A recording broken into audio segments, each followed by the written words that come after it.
قصہ حضرت انس بن نضر رضی اللہ عنہ کی شہادت کا۔ حضرت انس بن رضی اللہ عنہ نضر ایک صحابی تھے جو بدر کی لڑائی، جو دین اسلام کو پھیلانے کے لیے دشمنوں سے بہت سے لڑائی ہوئی، اور پیغمبر صلی اللہ علیہ وسلم نے 11 لڑائیوں میں انہوں نے حصہ لیا، اور بہت سی لڑائی صحابہ کرام رضی اللہ عنہ نے مٹا لیے۔ تو یہ صحابی ہے جو انس بن نضیر رضی اللہ عنہ ایک صحابی تھے جو بدر کی لڑائی میں شریک نہیں ہو سکے تھے۔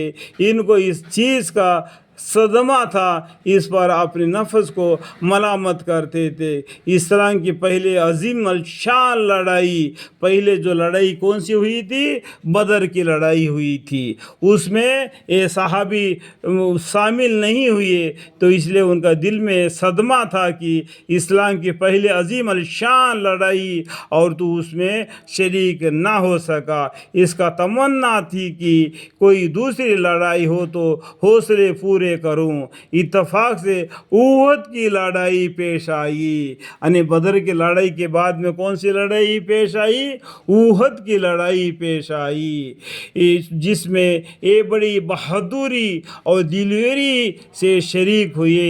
احد کی لڑائی میں اول تو مسلمانوں کو فتح ہوئی، پہلے اس لڑائی میں مسلمانوں کو جیت ہوگی، مگر آخر میں ایک غلطی کی وجہ سے مسلمانوں کو شکست ہوئی، یعنی نقصان اٹھانا پڑا۔ وہ غلطی یہ تھی کہ حضور اکرم صلی اللہ علیہ وسلم نے کچھ آدمیوں کو، صحابیوں کو ایک خاص جگہ مقرر فرمایا تاکہ تم لوگ اتنے میں نہ کہو اس جگہ سے نہ ہٹنا، یعنی پیغمبر صلی اللہ علیہ وسلم جب تک نہیں بتلاتے تھے اس جگہ سے نہیں ہٹنا کہ ادھر سے دشمن لوگ آنے کے خطرہ ہے۔ پیغمبر صلی اللہ علیہ وسلم کو، پیغمبر صلی اللہ علیہ وسلم نے کچھ خاص لوگوں کو وہاں پر مقرر فرمائے دیے تھے، اور نہیں میرے بغیر، یعنی پیغمبر صلی اللہ علیہ وسلم کے حکم کے بغیر یہاں سے نہیں ہٹنا کہ ہو سکے دشمن یہاں سے آ سکے۔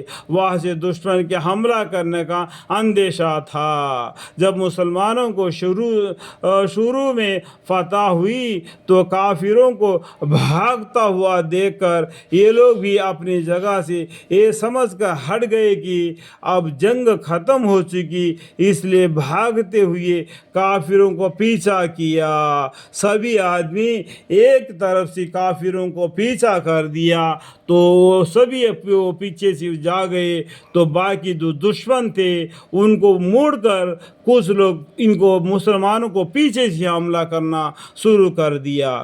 غنیمت کا مال حاصل کیا چاہیے، یہ گمان میں تھے، ان کی غنیمت کے مال ان کو حاصل کرنا چاہتے تھے، اندیشہ تھا۔ جب مسلمانوں کو شہروں میں فتح ہوئی تو کافروں کو بھاگتا ہوا دیکھ کر یہ لوگ بھی اپنے جگہ سے یہ سمجھ کر ہٹ گئے کہ اب جنگ ختم ہو چکی، اس لیے بھاگتے ہوئے کافروں کو پیچھا کیا اور غنیمت کا مال حاصل کیا چاہیے۔ اس جماعت کے سردار نے منع بھی کیا،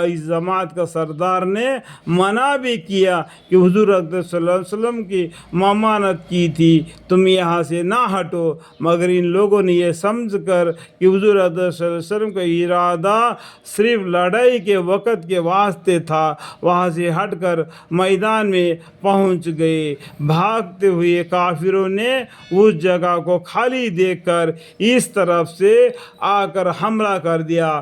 کچھ کافر لوگوں نے آگے بھاگتے ہوئے نظر آ رہے، ان کے پیچھے مسلمانوں نے بھاگنا شروع کر دیا۔